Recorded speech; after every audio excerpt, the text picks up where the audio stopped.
Week 14 is in the books. Let's take a look at the players you should be picking up and dropping from your fantasy basketball teams coming up next on Beat the Odds. Don't go anywhere.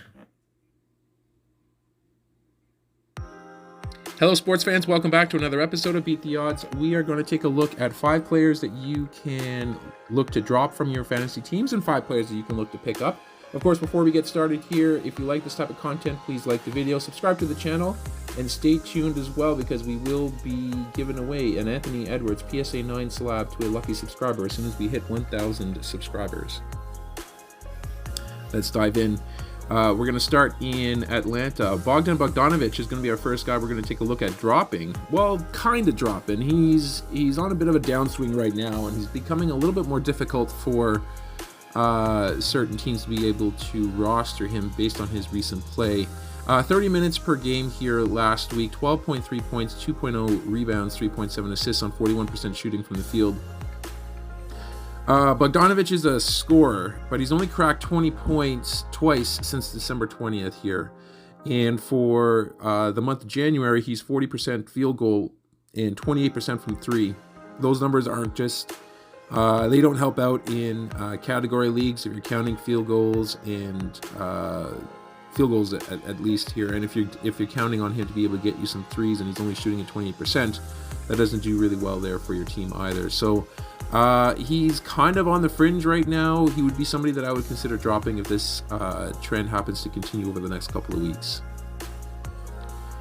Up next, we have in Chicago, Alex Caruso. He's owned in 52% of leagues, 25 minutes per game here last week, 7 points, 3.5 rebounds, 2.5 assists, 3.5 steals, and 2 blocks last week on 46% shooting from the field. I'm not going to lie, the very eye-popping defensive stats last week, but you got to keep in mind that he is 2.4 stocks for the season. That is his game. That's why you would put him on your roster, but it's difficult to be able to use a player like Alex Caruso in a fantasy basketball build because he doesn't offer a whole lot of anything else.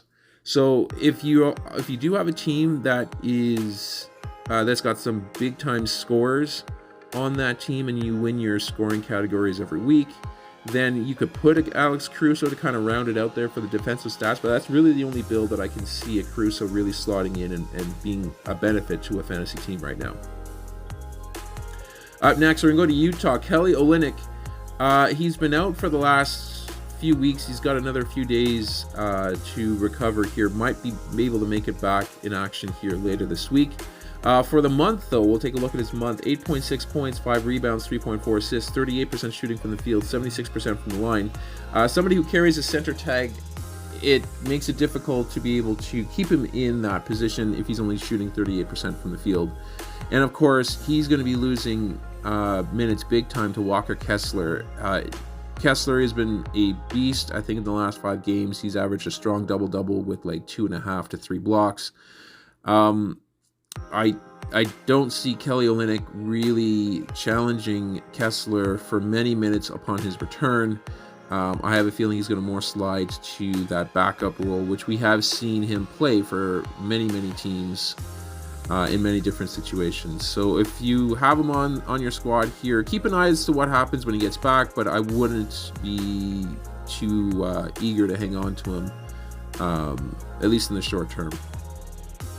Up next in Orlando, we have Ball, owned in 63% of leagues, 18 minutes per game here last week, 9.3 points, 3.7 rebounds, 2.3 blocks on 73% from the field.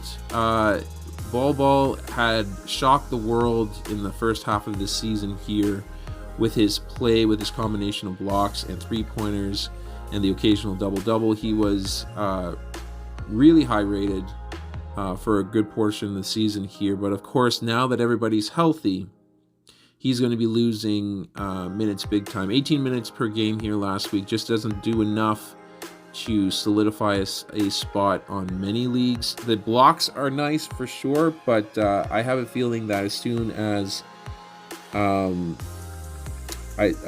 Isaac returns to kind of a 20 minutes per game mark here, it's going to be Ball losing a few minutes out of the rotation there as well. So if you have him, again, might be a week left of value, and then he may end up being an unplayable player in fantasy at that point. And then last but not least, for Detroit, we have Isaiah Stewart, 53% owned. He's been in and out of the lineup over the last little while here, so we'll take a look at his last 2 weeks. 30 minutes per game, 6.5 points, 10 rebounds, 1.5 assists, 1 block, 25% shooting from the field, 71% shooting from the line. He had a 1 for 10 in the last game here from the field. In his last 10 games, he's only been 12% from 3. So he is a live or die by the three-point shot type of player. He's tried to buy in and get better on that here for the season. And just in this last little stretch, it's certainly not worked out in his favor. He's recovering from an injured shoulder there as well. And of course, similar to Kelly Olynyk, Isaiah Stewart has a young big man, rookie big man in the name of Jaren Duren, who is making waves here for Detroit and will likely see the preferential minutes in the front court there for the rest of the season. Moving over to some players that you should consider picking up here for your squad, we're going to go to LA. Dennis Schroeder, 38% from the 38% owned.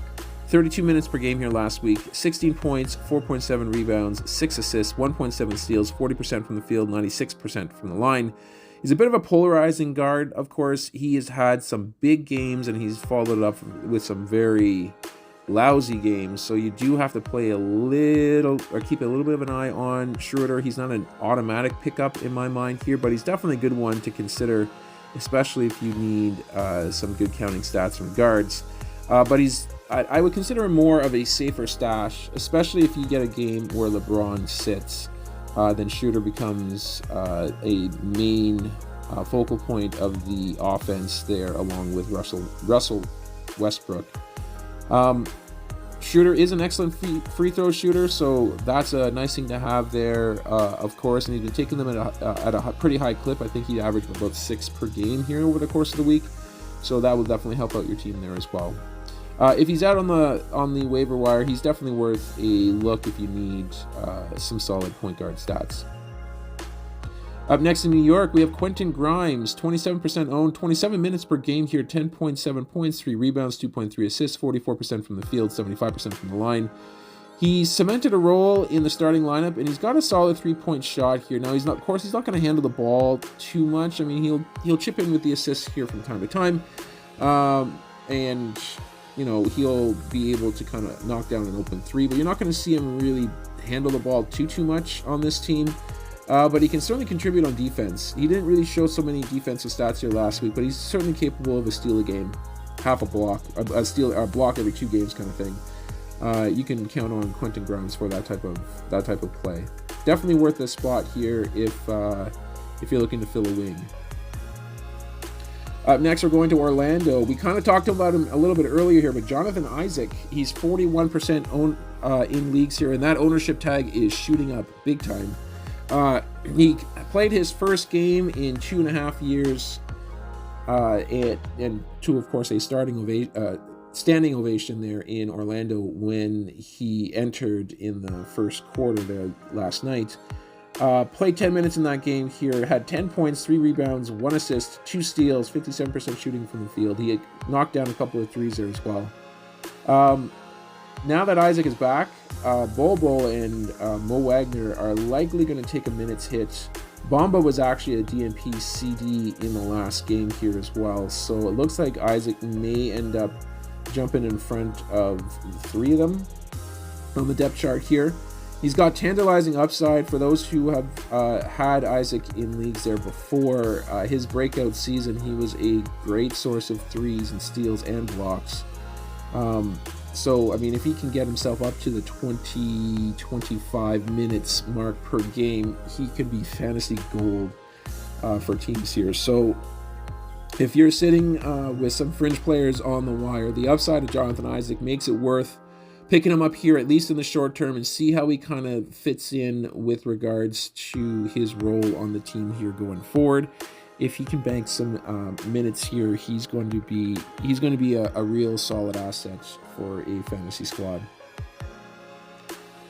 Next up, we're going back to the Lakers. A newly minted Laker, Rui Hachimura, 40% owned in leagues, 25 minutes per game here last week, 15 points, 3 rebounds, 1 block, 45% shooting from the field, 50% from the line. He's going to see starts next to LeBron and AD. That's kind of the plan with Rui here in LA. And if he gets off to a good start, you can see him land about 30 minutes per game playing alongside LeBron. That should see some pretty solid point numbers. He's not going to be counted too much for much of anything else here. I mean, he's not going to really be a playmaker. He's going to have to be strong, likely in the defensive post. So you may see some steals and blocks kind of coming his way there. But definitely pick him up if you need a little bit of help for a score. I see his output possibly for the Lakers as being in the low to mid-teens as a pretty consistent mark here for Rui if he can get going here on that squad. And then last but not least, we're going to go to Golden State. Kevon Looney, 44% owned, 24 minutes per game here last week, 6.7 points, 13 rebounds, 2.3 assists, 1.3 steals, 1 block, 67% from the field, 50% from the line. In his last game, he had a strong double-double in 19 minutes off the bench, and he's, of course, the main recipient when Draymond Green sits out a game, which is once in a while. He's currently the only true healthy big on the roster, so if there are minutes to be given or a situation where you need to have a big guy on the floor, that's going to be Kevon Looney. And he's shown over the course of this season, he's actually averaging a career high in rebounds. I think it's at 8.3 rebounds per game. So he's definitely shown that he can be a mainstay in that category. So if you're looking for rebounds out on the waiver wire, don't look too far past Kevon Looney. He might be the best guy that you'll be able to pick up here for a while. And that's going to do it here for this episode. If you enjoyed this content, again, please do leave a like. Subscribe to the channel if you haven't yet done so. We are going to sign off for now, but we're going to catch you guys on our next episode.